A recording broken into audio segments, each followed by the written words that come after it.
आजी तुम्हाला कधी चष्मा लागला का आता एवढ्या वर्षात तुम्ही? नव्हता लागला पण एकदा ऑपरेशन केलं ना आता पट जाऊन आता आणि दिसायला दोन जाते तर काय.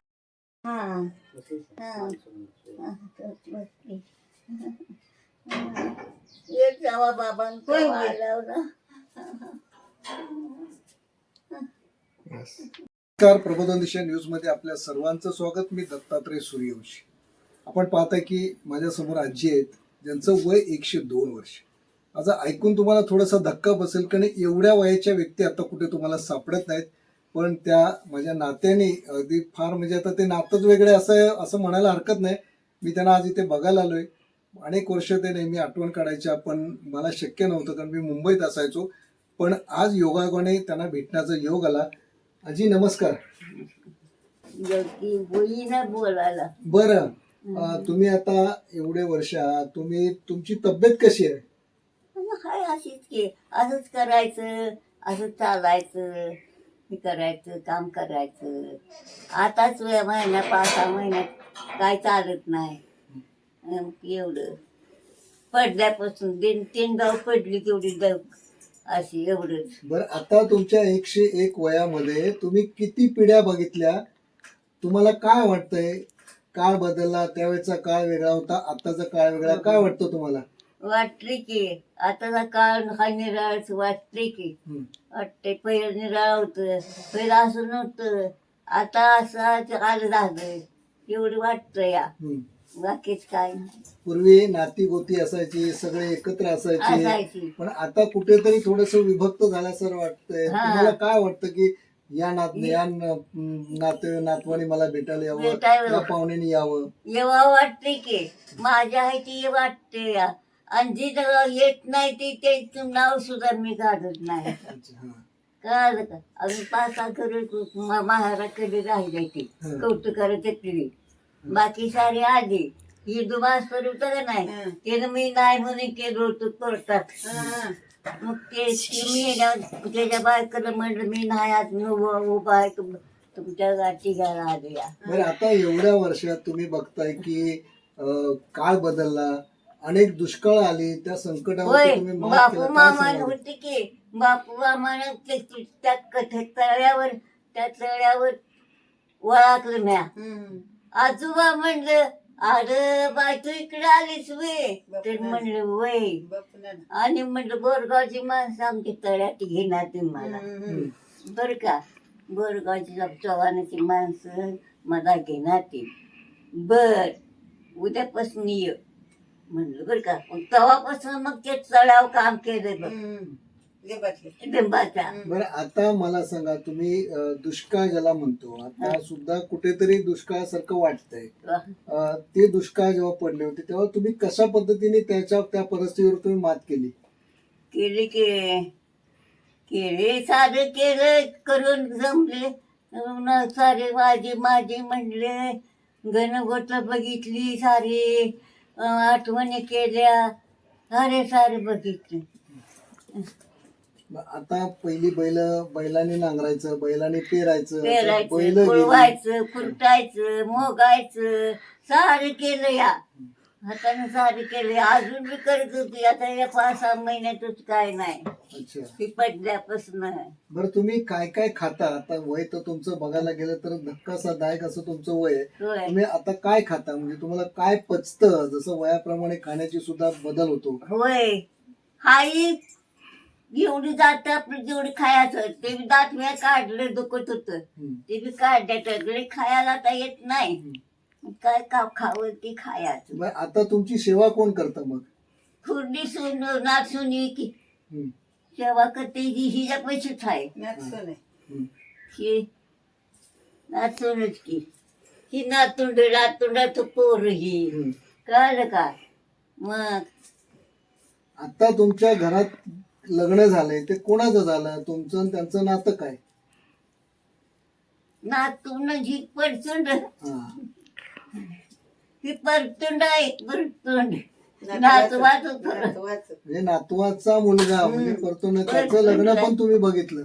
परतुंड बघितलं बाबा तुमची परतुंड बघितली गे कशी ती बघितली आता एवढा येऊ दे नाहीतर राहू दे आला अजून अजून मागे चढले खरडा चपाती खाते. बर तुम्ही आता आपण पूर्वी एक खरडा आणि मग भाकरी अजून म्हणा- खाते इतर माझ्या सुनांच्या खरडा भाकरी असली मग तुमचं काय चुन नको मला पहिले तेच पण करत आता पूर्वी कसं एखादा पाहुणा आला तर आपण आनंदाने त्याचा स्वीकार करायचो. होय आत्ताच्या पिढीमध्ये तसं होतंय का? नाही जसं- होत हं? नाही होत चुकूनच होते. नाही होत नाही होत बर आता लग्न झालं, तुमच्या परतुंडांचं लग्न झालं, पण ते सुद्धा तुम्हाला तेवढा मान देतात का आजी म्हणून? म्हणजे आजीच्या पेक्षा पण आजी त्याची पण अजून काय नान ठेवच की काय करतं एवढं अजून आता ते आली हे करून आता लगीन करून आलं लागला बसली तिकडे होती मी तिच्यापासून बसली. हं. मग आता तुम्ही आराम करताय, तुम्हाला थोडस लागलेलं आहे, तुम्ही बसताय, तुम्ही दात नाही म्हणताय, तरी पण तुम्ही तब्येत अजूनही सांभाळलेलं आहे. हाय तुम्ही ना. आत्ताची जी पिढी आहे, नवीन पिढी आहे, जसं परतुंड आहे तसं आम्ही सुद्धा त्यातलेच आहोत. तुम्ही आम्हाला काय आशीर्वाद द्याल?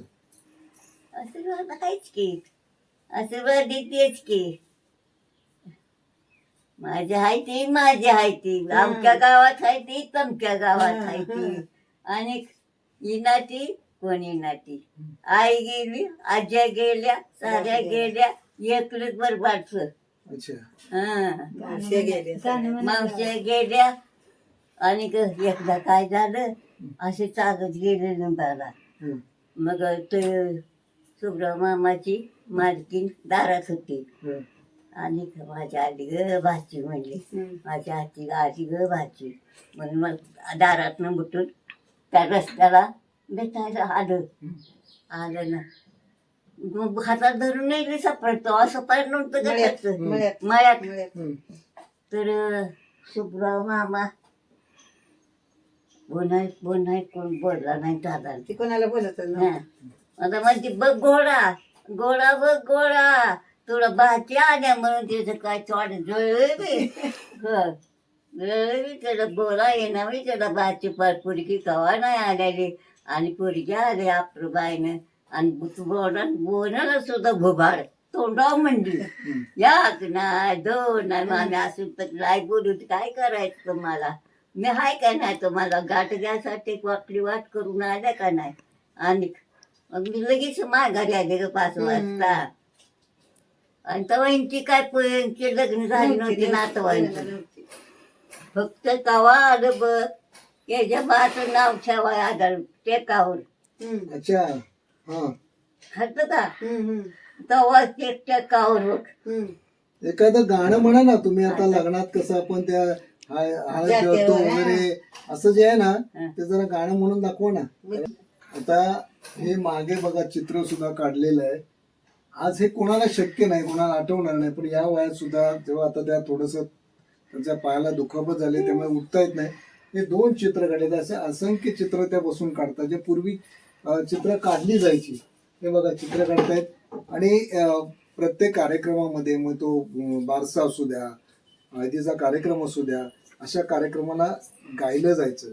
काय ते आता आजी सुरुवात करतायत कारण आता त्यांना थोडंसं ते आठवू द्या कारण ते गाणं त्यांना आठवत नाहीये.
आजी तुम्हाला कधी चष्मा लागला का आता एवढ्या वर्षात तुम्ही नव्हता लागला पण एकदा ऑपरेशन केलं ना पायी पडलं ना आता आणि दिसायला दोन लागले तर काय करू.